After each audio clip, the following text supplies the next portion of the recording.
On August 1st, an Xbox Series X cost $799. It launched at $499. The smaller Series S is up 71% since it went on sale. That is 3 price increases in 13 months on a console generation that is already 6 years old, and prices are supposed to fall as hardware ages, not climb. Now here is the part that turns this from a gaming story into a tech story. Microsoft did not blame tariffs. It did not blame demand. In its own announcement, it blamed the price of memory. And the reason memory got expensive has nothing to do with games. Start with exactly what changes and when. On June 25th, Microsoft published an updated price list. It takes effect August 1st. Every console with 512 gigabytes goes up $100. Every 1 terabyte model goes up $150. The 2 terabyte Series X is discontinued entirely. In numbers, the Series S goes from $399 to $499. The 1 terabyte Series S goes from $449 to $599. The digital Series X goes from $599 to $749. And the disc model goes from $649 to $799. Subscribe because every week I take one hype tech story and check it against the primary sources. Microsoft's own explanation is 1 sentence long, and it is the whole video. Console storage and memory prices have increased by more than 2.5 times, and the company expects another doubling by the fall of 2027. If this were only Microsoft, you could call it a business decision. It is not only Microsoft. On April 2nd, Sony raised the PlayStation 5 from $549 to $649. The digital edition went from $499 to $599. The Pro went to $899.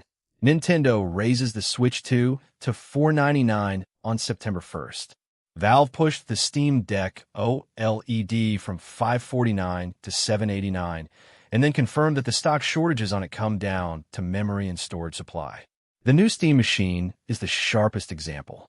Valve wanted to launch it around $750. It launched at $1,049, sold out anyway, and scalpers were asking $3,000. Meanwhile, a retail RTX 590 is sitting around $4,300, roughly 39% above its own suggested price. For competing companies, same direction, same year. That is not a coincidence. That is a shared input. The shared input is memory, and this is where most coverage stops. Here is the mechanism.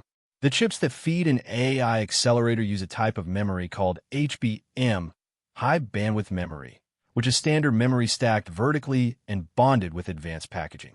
It comes off the same wafers in the same factories as the memory in your console. But it is not a fair trade. According to Tom's Hardware, 1 gigabyte of HBM eats 3 to 4 times the wafer capacity of 1 gigabyte of DDR5. So a small share of units eats a huge share of the factory. TrendForce puts HBM at roughly 22 to 23% of all DRAM wafer input this year, up from 19. Total industry capacity only grows 10 to 15% a year. There's no slack to absorb that, and the result shows up in the contracts. Conventional DRAM contract prices rose more than 90% in a single quarter earlier this year. Gartner now projects memory and storage costing 130% more by the end of 2026, pushing average PC prices up 17% and shipments down 10.4%, the steepest drop in over a decade. Your console is in a bidding war, and the other bidder is a data center. Now the honest part, because there is an obvious objection. Are these companies actually eating a cost, or are they using a convenient excuse to widen margins? 3 checks. 1. Consoles are not sold at a profit. That is not my claim. It is a line in Microsoft's own announcement. Consoles are typically sold for less than they cost to make, and the money comes back through games and subscriptions. 2. Raising the price hurts the seller. After Sony's April increase, PlayStation 5 hardware sales fell 58% in the following weeks. Nobody does that voluntarily. 3.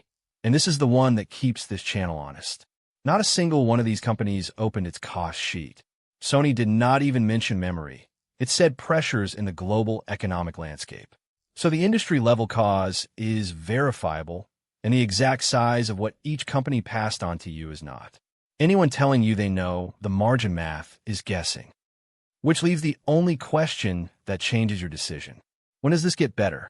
TrendForce still has conventional memory contracts rising another 13 to 18% this quarter. Micron broke ground in July on a $9.3 billion fabrication plant, and that plant is not expected to produce until roughly the third quarter of 2028. The chief executive of SK Hynix said in July that demand will exceed supply well into the next decade. And Microsoft, the one company that spelled out its reasoning, told you in writing that it expects memory to double again by the fall of 2027. Every public timeline points the same way. Nothing arrives before 2028, and building a memory fab is not something you can rush with money. So, worth the hype? Two verdicts because there are two claims here. Claim 1. AI data centers are making your gaming hardware more expensive. That one is real, and you can trace it down to wafer allocation. Claim 2. Just wait, prices will come back down. That one is the hype, and it is the expensive mistake. There is no supply relief in any public schedule before 2028. So here's the actual call.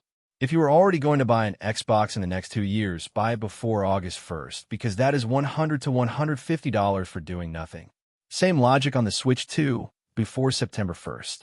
If you need memory or a graphics card for a machine you actually work on, buy it now rather than in December. But if your current setup runs what you play, skip the upgrade entirely.